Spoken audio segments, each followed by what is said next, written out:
Hello दोस्तों, तो हम पिछले वीडियो में बीमा के उपयोग के बारे में जान रहे थे कि बीमा का उपयोग कहाँ कहाँ किया जाता है। तो हम फर्स्ट उपयोग में देखे थे किसी भौतिक समीकरण के सत्यता की जांच करना। यदि कोई भौतिक समीकरण हमारे सामने आ जाए, उसको जांच करना हो तो बीमीय सूत्र की सहायता से उसको हम जांच कर सकते हैं। काफ़ी समीकरण को जांच करके बताया कि चलिए कैसे जांच किया जाता है। दूसरा उपयोग हम देखे थे किसी भौतिक राशियों के बीच संबंध स्थापित करना। विभिन्न भौतिक राशियों के बीच संबंध स्थापित करना मतलब भौतिक राशि चाल, वेग, समय, दूरी, वेग, बल जो भी है इस सब में क्या संबंध है, मतलब फार्मूला स्थापित, फार्मूला ज्ञात करना, फार्मूला बनाना। जो कोई भी फार्मूला होता है यानी उसमें भौतिक राशियों के बीच संबंध दर्शाया जाता है कि इन भौतिक राशियों के बीच ये संबंध है, तो फार्मूला ज्ञात करना इसका मतलब होता है। हमको अगर हमको पता हो कि कोई भौतिक जिसका फार्मूला ज्ञात करना है, जिन भौतिक राशियों का ज्ञात करना है कि उस अगर पता हो हमको किन किन चीज़ों पर डिपेंड करता है, किन किन चीज़ों पर निर्भर करता है, तो हम उसका फार्मूला आसानी से ज्ञात कर सकते हैं। तीसरा उपयोग हम देखे थे किसी भौतिक यदि कोई भौतिक मात्रक हो, भौतिक राशि का कोई भी मात्रक हो, उसको एक पद्धति से दूसरे पद्धति में बदलना। किसी भौतिक राशि के मात्रक को एक पद्धति से दूसरे पद्धति में बदलने के लिए हम बताए थे और काफ़ी मात्रक को हम बदल के दिखाए थे। अब हमको लास्ट उपयोग एक जानेंगे। लास्ट उपयोग देखिए 4 नंबर में हो जाता है आपका, किसी भौतिक राशि का मात्रक ज्ञात करना।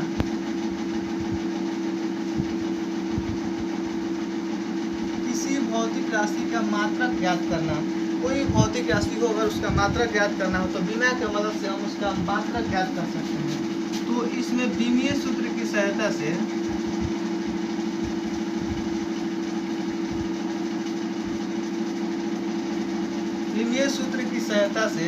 किसी भौतिक राशि का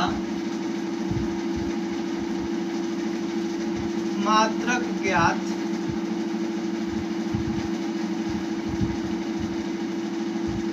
किया जा सकता है। बीमीय सूत्र की सहायता से किसी भौतिक राशि का मात्रक ज्ञात किया जा सकता है। एग्जाम्पल में देखते हैं हम। एग्जाम्पल में अगर हम देखते हैं तो फर्स्ट नंबर में वेग का बीमा आप जानते हैं क्या होता है, क्योंकि बहुत बार बताए हम वेग का बीमा निकालने के लिए भी बताए हैं। वेग का फॉर्मूला होता है विस्थापन बटे समय। विस्थापन मतलब लंबाई और समय मतलब टी, LT इनवर्स होता है वेग का बीमा। वेग का बीमा LT इनवर्स होता है। त्वरण का बीमा क्या होता है? त्वरण की बीमा LT इनवर्स 2 होता है। बल का बीमा क्या होता है? बल का बीमा MLT इनवर्स 2 होता है। अब मान लीजिए और एक ले लेते हैं, गुरुत्वाकर्षण नियतांक, सैद्धांतिक नियतांक, इसको हम G बोलते हैं, बड़ा G द्वारा सूचित करते हैं। इसका बीमा होता है M इनवर्स L3T इनवर्स 2। इसका बीमा M inverse L inverse 3T inverse 2 होता है। इन सब का अगर हमें मात्रक ज्ञात करना हो और बीमा हमें पता हो, मात्रक ज्ञात करना हो, तो हम मात्रक ज्ञात आसानी से कर सकते हैं, क्योंकि जानते हैं L क्या है? लंबाई है। लंबाई का मात्रक क्या होता है? मीटर होता है। लंबाई का मात्रक मीटर होता है। T क्या है? समय है। समय का मात्रक सेकेंड होता है। तो मीटर सेकेंड इनवर्स तो इनवर्स मतलब मीटर प्रति सेकेंड। मीटर प्रति सेकेंड को ऐसे भी लिख सकते हैं, ऐसे भी लिख सकते हैं। इन दोनों को मीटर प्रति सेकेंड ही पढ़ेंगे, क्योंकि इनवर्स का मतलब बाटा होता है, इसका मतलब बाटा होता है। LT इनवर्स 2 मतलब L मतलब मीटर, T मतलब समय, इनवर्स 2 तो इनवर्स 2 मीटर प्रति सेकेंड स्क्वायर। अगर इसका मात्रक देखते हैं, M क्या है? M आपका द्रव्यमान है। द्रव्यमान का मात्रक kg। L क्या है? लंबाई है। लंबाई का मात्रक मीटर, kg मीटर प्रति सेकेंड स्क्वायर, क्योंकि T इनवर्स 2 है। तो T का समय है। समय का मात्रक सेकेंड इनवर्स 2, kg मीटर प्रति सेकेंड स्क्वायर। kg मीटर प्रति सेकेंड स्क्वायर को SI में न्यूटन बोलते हैं। और देखिए G सैद्धांतिक नियतांक, गुरुत्वाकर्षण नियतांक का अगर मात्रक हम देखते हैं तो इसका बीमा पता है M इनवर्स। M क्या है? द्रव्यमान है kg। द्रव्यमान है kg इनवर्स कर दिए। एल क्या है, लंबाई है, लंबाई का मात्रक मीटर होता है, मीटर क्यू है तो क्यू दे दिए यहाँ पर। अब देखिए टी समय है, यहाँ पर समय दे दिए, समय का मात्रक सेकंड होता है तो सेकंड, और इन्वर्स टू है तो इन्वर्स टू लिख दिए, केजी इन्वर्स मीटर क्यू प्रति सेकंड स्क्वायर। अगर ये गुरुत्वाकर्षण नियतांक जी का मात्रक हुआ, इसको याद कर लीजिए, डिफेंस में काफ़ी जगह ये पूछा जाता है, ये समझ लीजिए VVVI मात्रक है, बहुत जगह इसको पूछा गया है। और अगर बीमा पता हो, हमें मात्रक ज्ञात करना हो तो उसका मात्रक आसानी से ज्ञात कर सकते हैं। ये आपका लास्ट उपयोग था बीमा का। अब हम बीमा का उपयोग देख चुके हैं, तो इसके अब हम अगला टॉपिक देखेंगे, उसको स्क्रीनशॉट ले लीजिए। अब हमें अगला टॉपिक देखना है कि बीमीय विश्लेषण की सीमाबद्धता, बीमा का सीमाएं कहाँ तक है, बीमा का उपयोग कहाँ तक हम कर सकते हैं। हम आप लोगों को बीच में बताए थे कि बीमा का कुछ सीमाएं होती हैं, हम बीमा का उपयोग कहाँ तक करेंगे हम लास्ट में बताएंगे। तो चलिए हम बताते हैं बीमीय विश्लेषण की सीमाबद्धता। बीमीय विश्लेषण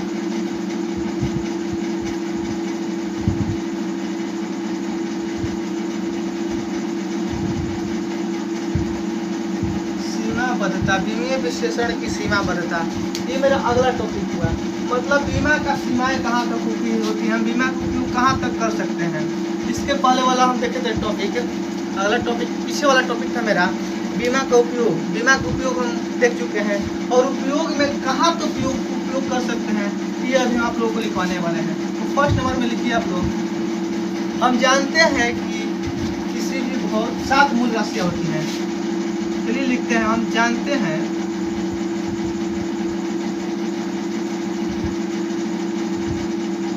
7 मूल राशि होती हैं, मूल राशियाँ होती हैं। यदि कोई भौतिक राशि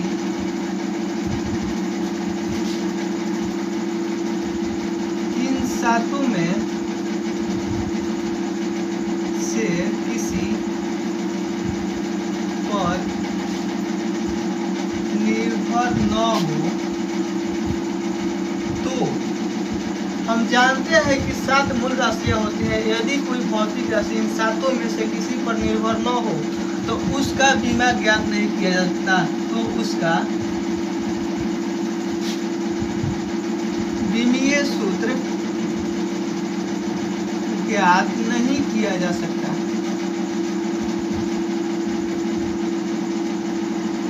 नहीं किया सकता। देखिए हम जानते हैं कि 7 मूल राशियाँ होती हैं, 7 को मूल राशि आप लोगों को बता चुके हैं हम। वो 7 मूल राशियाँ में से किसी पर निर्भर न हो तो हम उसका बीमा ज्ञात नहीं किया जा सकता, मतलब बीमा उसका ज्ञात हम नहीं कर सकते हैं।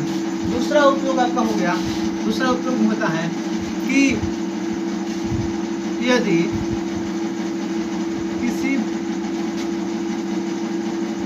भौतिक व्यंजक, यदि किसी भौतिक व्यंजक में कोई बीमाहीन राशि या यदि किसी भौतिक व्यंजक में कोई बीमाहीन राशि या नियतांक आ जाए, यदि किसी भौतिक व्यंजक में कोई बीमाहीन राशि या नियतांक आ जाए तो उसका बीमीय विधि द्वारा अध्ययन नहीं किया सकता। आ जाए तो उसका बीमीय विधि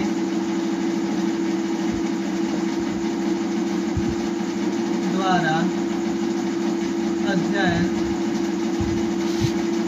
नहीं किया जा सकता है। इसके लिए बीमाहीन इन नियतांकों के लिए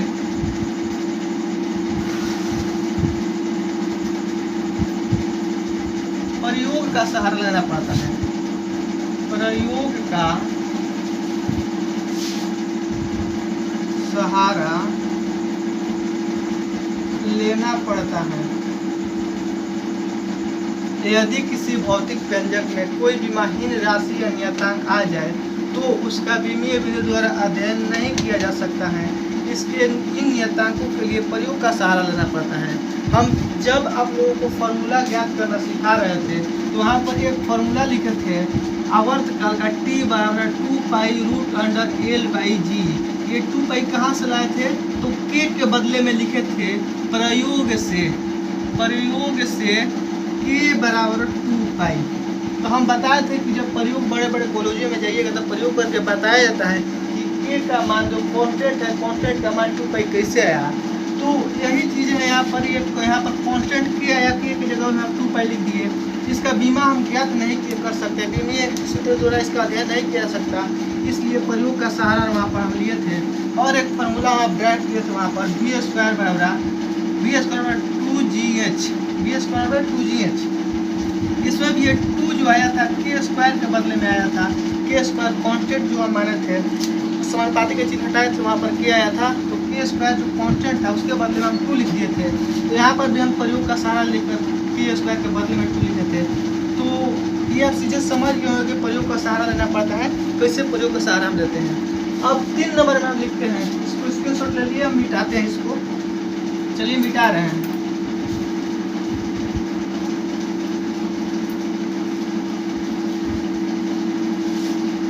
उपयोग देखते हैं, 3 नंबर में तीसरा उपयोग देखते हैं। तो तीसरा उपयोग में आता हो जाता है कि यदि किसी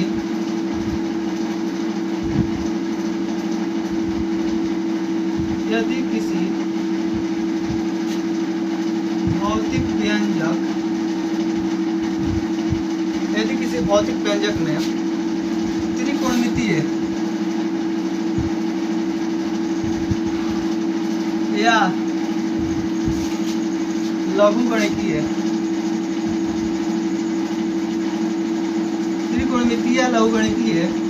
पद आ जाए तो इसका विमीय विधि द्वारा अध्ययन नहीं किया जा सकता है। यदि किसी भौतिक व्यंजक में कोई त्रिकोणमितीय या लघुगणकीय व्यंजक आए तो उसका अध्ययन नहीं किया जा सकता, क्योंकि कांस्टेंट व्यंजक। बताइए साइन 45 डिग्री आए तो हम जानते हैं साइन 45 डिग्री का मान क्या होता है। तो साइन 45 डिग्री का मान हम जानते हैं क्या होता है। cos 45 है या tan 45 है, कोई भी है तो इसका मान हम निकाल सकते हैं जो कांस्टेंट आएगा। हम इसका मान निकाल सकते हैं जो कांस्टेंट आएगा। जैसे हम लिखते हैं इसका मान 1/2 जानेंगे, इसका मान 1/2 जानेंगे, 50 का मान 1 होता है, ये भी जानेंगे हम। तो ये जो है कांस्टेंट है ना, तो कांस्टेंट तो हम पहले भी लिखवा चुके हैं तो उसका बीमा ज्ञात नहीं कर सकते। अब log 10 लिखें, तो log 10 का मान 1 सब जानता है, 1 कांस्टेंट है। तो लॉगरिथम हो या sine theta, cos theta, tan theta, cos theta, sec theta, cosec theta, ये सब कोई हो मतलब त्रिकोणमितीय या लघुगणकीय मतलब लॉग। अगर ये आ जाए कोई भौतिक समीकरण में तो उसका अध्ययन हम नहीं कर सकते हैं, क्या? तो विमीय विधि द्वारा। ठीक है। अब हम अगला उपयोग में तो अगला इसका सीमाएं लिखते हैं 4 नंबर में। तो 4 नंबर में लिखते हैं यदि किसी भौतिक व्यंजक में एक पद हो तो उसका अध्ययन विमीय विधि द्वारा आसानी से कर सकते हैं।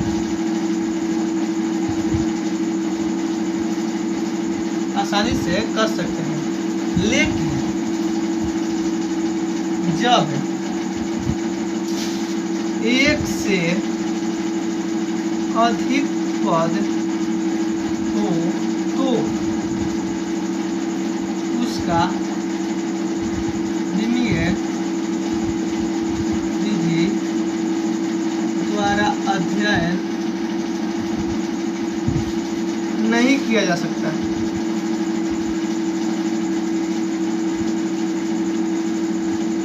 देखिए यदि किसी भौतिक व्यंजक में एक पद हो या उसका एक पद हो तो उसका विमीय विधि द्वारा आसानी से हम अध्ययन कर सकते हैं,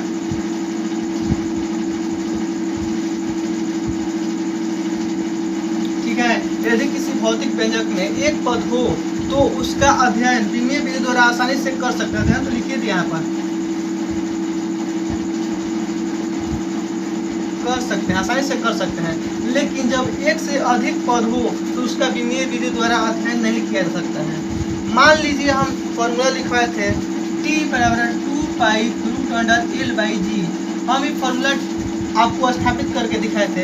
अध्ययन मतलब अध्ययन कर सकते हैं, मतलब यहाँ पर लिख सकते हैं स्थापित कर सकते हैं। यदि किसी भौतिक व्यंजक में एक पद हो तो उसका अध्ययन विमीय विधि द्वारा आसानी से कर सकते हैं, मतलब विमीय विधि द्वारा इसको स्थापित कर सकते हैं। हम इस समीकरण को विमीय विधि द्वारा स्थापित कर सकते हैं। स्थापित लिख ही देते हैं यहाँ पर। यदि किसी भौतिक व्यंजक में एक पद हो तो विमीय विधि द्वारा आसानी से स्थापित कर सकते हैं।